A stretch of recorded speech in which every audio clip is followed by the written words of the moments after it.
काय बघितलं? धबधबा.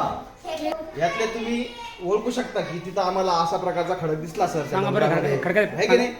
याच्यात खडकांचे सगळे प्रकार आहेत, आहे ना? तर साधारण तुम्हाला त्या डोंगरात असे खडक दिसले असतील. याच्यातला कुठला प्रकार दिसला ओळखता येईल तुम्हाला?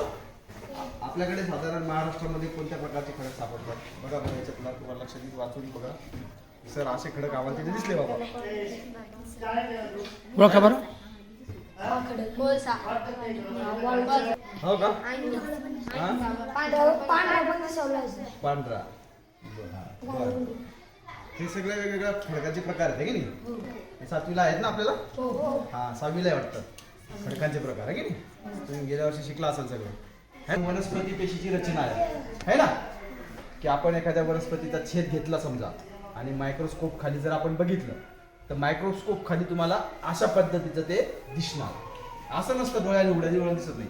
हे जेव्हा तुम्ही सूक्ष्मदर्शनी याच्या खाली बघता बघा, मायक्रोस्कोप खाली, याच्या खाली जेव्हा तुम्ही बघणार, आता त्या स्लाइड नाही तुम्हाला दाखवायला, मी दाखवलं असं लगेच. तर ती स्लाइड जर आपण याच्या खाली ठेवली तर तुम्हाला या प्रकारची आकृती दिसणार. तर त्याच्यात 2 प्रकार असतात, एक पेशी सजीव असतात आणि बहुपेशी सजीव, बरोबर आहे ना? तर ही जी आहे ही बघा, ही प्राणी पेशीची आकृती आहे. कशाची आहे? प्राणी पेशी.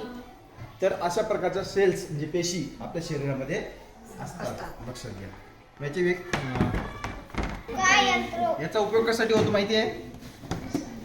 हे पट काही चित्रकलेलं नाही, त्याच्यामध्ये पडतील, मी तर दाखवतो तुम्हाला. हे बघा, हा दिशा दाखव. हे दिशादर्शक म्हणतो याला आपण. तसं याचं टेक्निक काय असतं, याचं तत्व काय असतं की हे कसंही ठेवलं तरी हे दक्षिण उत्तर अशाच पद्धतीने स्थिर राहतं. आणि त्याच्यामुळे काय होतं, समुद्रामध्ये, विमानामध्ये जेव्हा आजूबाजूला कुठेच जमीन दिसत नाही तर अशा वेळी दिशा कशा ओळखायच्या, तर त्यासाठी या यंत्राचा वापर होतो.